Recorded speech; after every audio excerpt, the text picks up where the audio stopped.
Mike's Daily Podcast. Episode 1,400 and 500 and something. 1,548, 1548. Hi, I'm Mike Matthews, broadcasting from Cafe Anyway, located somewhere in Podcaster Valley, Mont.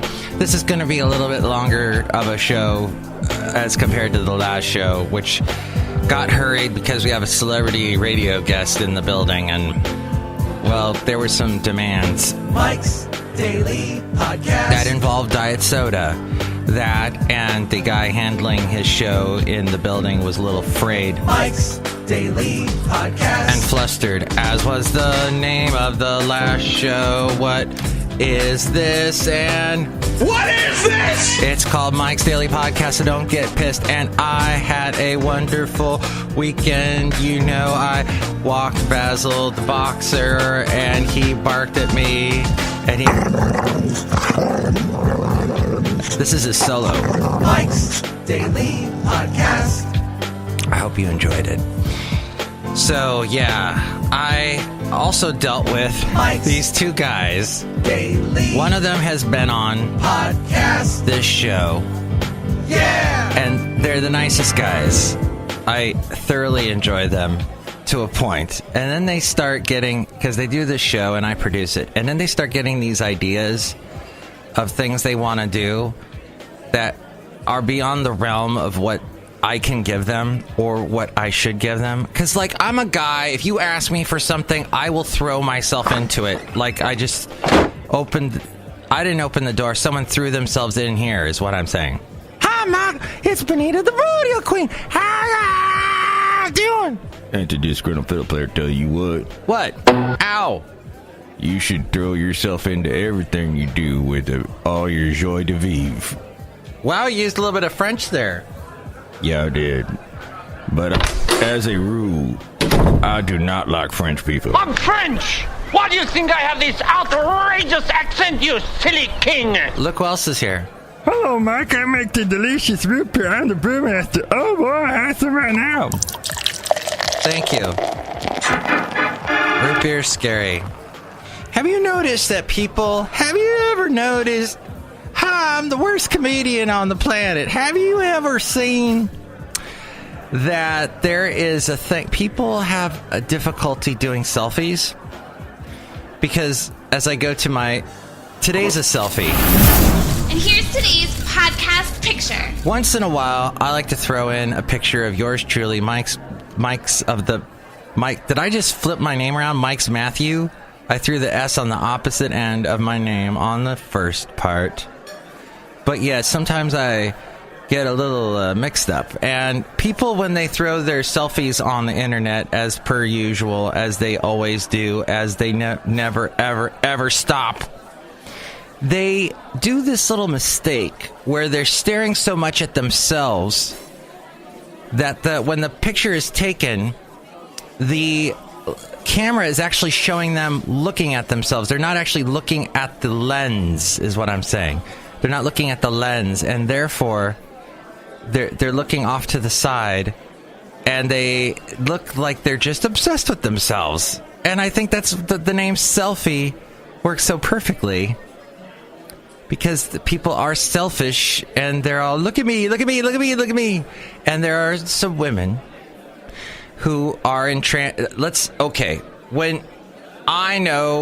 when I was a kid and I first went, wow, I'm turning into a young man, and you look at the mirror and let's say who hasn't flexed their muscles in front of, in my case, muscle or half a muscle or whatever, cafe whatever. I mean, anyway, cafe anyway. You know, you're like, Anyway.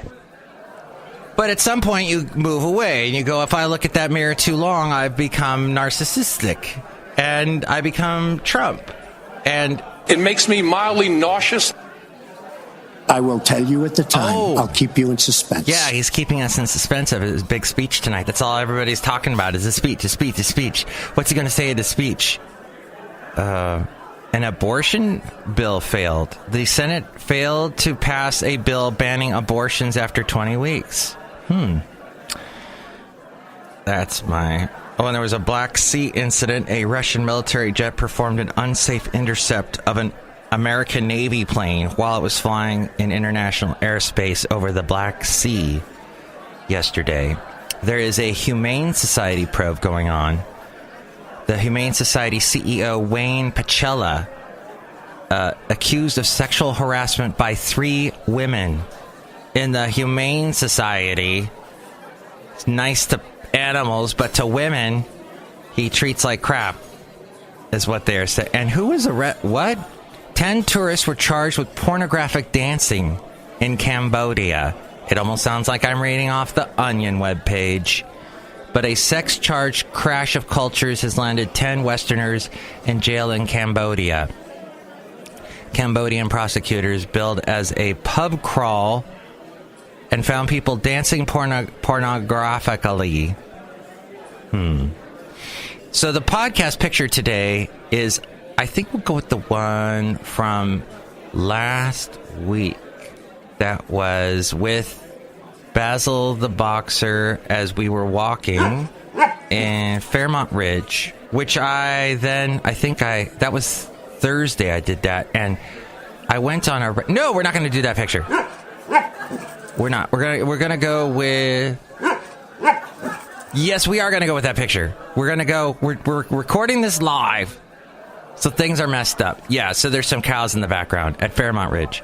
And that was the day that I realized that tall white men in the Bay Area, older white men, that have grown up in this wonderful cocoon of sunshine and happiness and merriment and any musical act you want to see, and everything is given to you for a price, and if you don't mind getting in a heck of a lot of traffic, or a hella, and you don't mind saying hella a lot, the Bay Area is a wondrous place. But it also makes people... Remember that thing, to the class of 1999, wear your sunscreen. Do you remember that? It was a little, I think they attributed it to Baz Luhrmann. But wear your sunscreen. One of the things he says was move to the Bay Area for a time, but... Gentlemen of the class of 97. Was it 97? Oh, wow. Throw away your old bank statements. Stretch. Don't feel guilty if you don't know what you want to do with your life. The most interesting... Oh, here we go. You knew when you were young. Here it is. Live in New York City once, but leave before it makes you hard. Live in Northern California once, but leave before it makes you soft. There you go. Live in New York City once, but leave before it makes you hard. Live in the Bay Area, basically, but leave before it makes you soft. Well, these guys have gone soft, and they said some stupid things about my dog, and I did not appreciate that. And that was a previous podcast. And maybe I've gone soft, and these things are bothering me, and they shouldn't. But let's see. So January is the month of divorce, the biggest month of divorce. More people get divorced this month than any other. And part of what leads to divorce is this question that people ask. And it goes along these lines. Where do you see yourself in 5 years? People ask that question, and it annoys me. And here's the thing, is it's impossible for you to predict where you're going to be in 5 years. What you do to picture yourself in 5 years, and I'm a man of great imagination, and I can picture myself in 5. But 5 years ago, I was married. 5 years ago, I was in Alabama. No, wait, I was here. But 5 years ago is vastly different from today. And oh, wait a minute, I wasn't married. I had just gotten divorced, actually. But the point is, it's impossible for you to put... That question is loaded. You don't know what's going to happen in 5 years, and it's very presumptuous of you to think you know, and to put yourself in the place of who that person will be in 5 years. In 5 years, I will be 50, almost 55, and I will be, if all goes well, I'll be alive, I'll have all my limbs, but I don't know that. Things could be vastly different. I can find things. I used to watch a lot of TV. Now I don't. I watch stuff on YouTube. I think well, you know, I hate that. And it leads to divorce because a lot of people go, oh my gosh, I'm going to still be married to this guy or this woman, and we're going to still do the same things and eat the same food and da-da-da-da-da. And they do that, and then they get divorced because they go into the negative way. You should be positive when you think about 5 years into the future is my point. Yesterday, I don't mind this 5 years into the future. At my job, there's this lovely lady named Lana, and she cooks for us once a month. She'll sometimes cook for us. Sometimes it gets one day a month. We have like a celebration, a lunch that's catered by the company, and sometimes it's like Boudin's is this place in the Bay Area. They make bread. If you go down to Fisherman's Wharf, they have the big sourdough bread thing you can see through the window and go, oh look, they made an alligator. And they have the bowls with the clam chowder in them. But Lana will sometimes cook, and she has made lasagna, which we called Lana-zanya. She has made enchiladas, which we called enchiladas. And yesterday she made tacos, which we called tacos. But we called it Casa Lana. And Lana made these wonderful tacos. It was so good and almost healthy. But the thing is, when you eat tacos, you would think eating tacos, you wouldn't get all tired and stuff after eating tacos. Yesterday, I had the biggest food coma. I could barely walk Basil the Boxer yesterday. It was crazy. But thank you, Lana. But these guys that I work with, that I do the show for, they ask these things that are these asks all the time. And I just say, talk to my boss about it. Don't talk to me, because... All right, that's a little too specific a gripe. I apologize for that gripe. Supporters fear that Trump's speech is going to lack the edge they love. What? His first address, State of the Union. He's going to have some interesting people in that guest box of his with Melania. He will have someone who lost his legs in an IED explosion. And was blinded by the explosion, but yet he still went and re-enlisted in the war against which war we're in, I don't know at the time. But he's also going to have Trump is going to have the firefighter that saved some people in Southern California. They're at a camp and they almost got burned down because of the fire. And he's going to have someone that adopted some people. A policeman that almost got killed, but he adopted the kids of a opioid addicted person. So some heroes, some real people that are American heroes, I guess is what he's going to have today. And when I heard that, I went, oh, that's great. That's great. I hate those State of the Union address speeches. Put me right to sleep. And it's all about whoever the president's party is. Those politicians in the room will be clapping and clapping and clapping and cheering, and occasionally someone will go up and yell at the black president and go, "You lie!" And that guy was an idiot that yelled that. But so. There's what else? Campaign donor names to flash during State of the Union. What? The Trump campaign wants to put donor names in the light in the latest reminder that it's never too soon to start campaigning for re-election. Which this is interesting. The Michael Moore? The Michael guy. I can't think of his last name at the moment. That wrote the Fire and Fury speech that I talked about every day so far this week. He said in an interview that I heard that Trump will not run for re-election, which I was, what? No. But here it says he is, in this article by Fortune magazine. Trump's camp sent out fundraising solicitations on Monday. Pay at least $35 and your name will appear on the campaign's live stream of the State of the Union address tonight. The solicitation reads, "This is a movement. It's not just about one of us. It's about all of us, blah, blah, blah, blah, blah." So For just $35, you can get your name shown. During the GOP convention, Trump's campaign had a Your Name on a Jumbotron offer for those who donated $50 or more. Get your name in lights. Okay, I need to wrap it up, I think. Because this news is pretty depressing today. North Korea says America first will end the U.S. empire. Well, that's not... Spicer said, I embarrassed myself, my family, and friends as press secretary. Oh, don't be so hard on yourself, Spicer. You know, all you have to do to be the press secretary is just say the same thing over and over again. That's exactly what Sarah Sanders says. She just says, as we said before, the White House does not condone this sort of speech or did not in any way have anything to do with the Russians. You just say that over and over again. And then Laura Trump, Clinton reading Fire and Fury at Grammys was sad and despicable, just like Nikki Haley said.